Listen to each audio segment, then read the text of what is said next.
हमारा second unit है current electricity, जिसमें हम सबसे पहला टॉपिक करेंगे इलेक्ट्रिक करंट। तो what is electric current? It is a flow of electric charge. ठीक है, किसी कंडक्टर से अगर चार्जेस फ्लो करते हैं तो उसको हम कहते हैं कि उस कंडक्टर से करंट पास कर रहा है। अगर हमारे पास नेट चार्ज डेल्टा क्यू है और वो किसी क्रॉस सेक्शनल एरिया से डेल्टा टी टाइम में पास कर जाता है, तो हम कह देते हैं कि उसमें से करंट आई पास हुआ या करंट आई एस्टेब्लिश हो गया है। ठीक है, तो आई को हम कैसे लिखते हैं? Delta Q by delta T. Current की जो एसआई यूनिट होती है वो होती है एम्पियर। तो अगर हम एम्पियर को डिफाइन करने लगे तो आई की जगह हम भर देंगे 1 एम्पियर, डेल्टा क्यू मतलब चार्ज जिसको हम कहते हैं कूलम, और डेल्टा टी हम लेते हैं सेकंड्स में। तो what is 1 ampere? 1 ampere current is said to be 1 ampere if 1 coulomb of charge passes through the conductor in 1 second. ठीक है, current is said to be 1 ampere if charge of 1 coulomb passes through a conductor in 1 second. इस तरह से आप इस relation को relate करोगे तो आप इसकी डेफिनेशन बना सकते हो। ठीक है, अब एक न्यूमेरिकल इसका देखते हैं। न्यूमेरिकल में मान लो हमारे पास 1 × 10⁻⁷ इलेक्ट्रॉन्स हैं जो किसी कंडक्टर से पास कर रहे हैं इन 1 माइक्रो सेकेंड। तो आपने ये फाइंड आउट करना है कि उसमें से कितना करंट पास हुआ। तो हमारे पास कितने इलेक्ट्रॉन है? 1 × 10⁻⁷। एक इलेक्ट्रॉन पे चार्ज कितना होता है? 1.6 × 10⁻⁹ कूलम।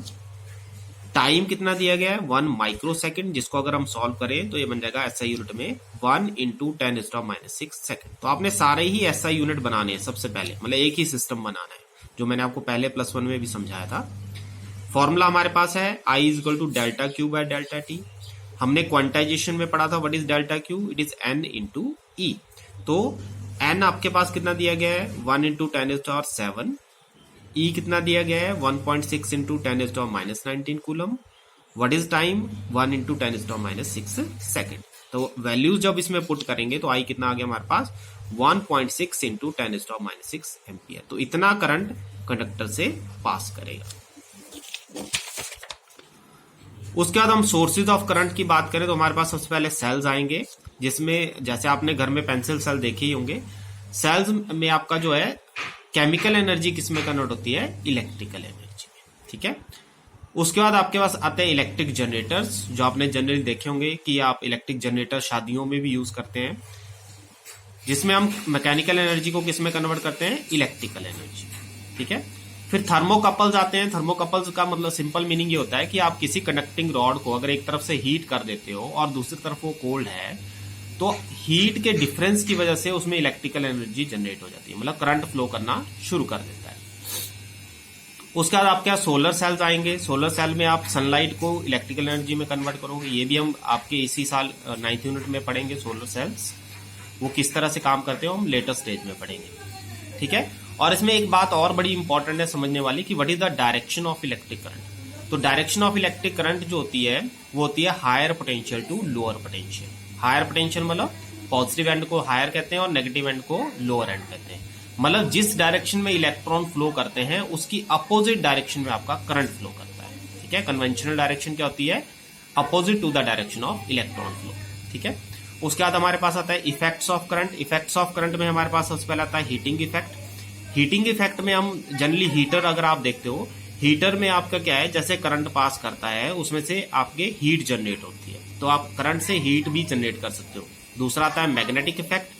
मैग्नेटिक इफेक्ट मतलब आप करंट से मैग्नेटिक फील्ड जनरेट कर सकते हो, ये आप इससे नेक्स्ट यूनिट में पढ़ोगे। केमिकल इफेक्ट में आपके पास लेक्लेंची सेल, डेनियल सेल होते हैं। ये कैसे काम करते हैं ये मैं आपको आपके प्रैक्टिकल के टाइम आपको डिटेल में समझाऊंगा। ठीक है, उसके बाद हमारे पास आते हैं जो नेक्स्ट टॉपिक है वो है ओम्स लॉ।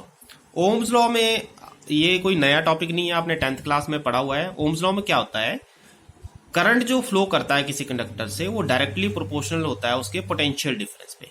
जो उसके एंड्स पे आपने पोटेंशियल डिफरेंस दिया है उसके डायरेक्टली प्रोपोर्शनल होता है। ठीक है, और टेम्परेचर प्रेशर की कंडीशन आपकी कैसे रहनी चाहिए? कांस्टेंट रहनी चाहिए, ये इसकी कंडीशन है। तो करंट किसके प्रोपोर्शनल हुआ? डायरेक्टली प्रोपोर्शनल टू V, लेकिन लिखते हम कैसे हैं? V directly proportional to I। लिखने का ढंग उल्टा है, otherwise current is directly proportional to V होता है। तो V = IR। Constant of proportionality हटाएंगे तो R आएगा हमारे पास। What is R? It is a constant known as resistance. ठीक है, इसको हम रेजिस्टेंस कहते हैं और इसकी ऐसा यूनिट होती है ओहम। तो आर को अगर हम लिखेंगे तो ये बन जाएगा V अपॉन आई। अब अगर आर की डिफाइन करना आपने 1 ओम को डिफाइन करना आपने, तो आर कितना हो गया 1 ओम, V हो गया 1 वोल्ट और आई हो गया 1 एम्पियर। तो व्हाट इज 1 ओम? तो resistance of a conductor is said to be 1 ohm when a current of 1 ampere passes through a conductor having a potential difference of 1 volt।